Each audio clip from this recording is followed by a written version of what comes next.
मैं तो मेरी फेवरेट हूँ असं म्हणत माझा दिवस स्टार्ट झाला. Good morning. आणि आज फक्त मॉर्निंग नाही तर दिवसच खूप चांगला होता. सकाळी उठले, आवरलं आणि आता क्लाससाठी निघाली आहे. हॅलो.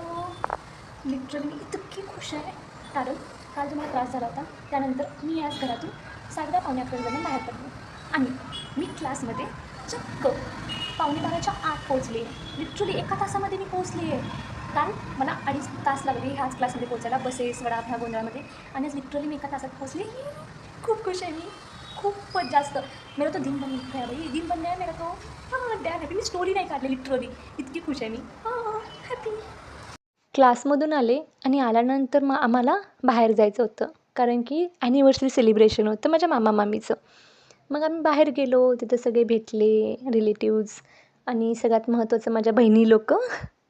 त्यांच्यासोबत तर मी खूपच खुश असते. सो मस्त सेलिब्रेशन केलं, एन्जॉय केलं. रात्री घरी यायला 11 वाजले. सो आज रीडिंग नाही झालं, पण ठीक आहे बाकीची कामं सगळी केली. सो आजचा दिवस पीसफुल होता. चलो फिर बाय बाय. Good night.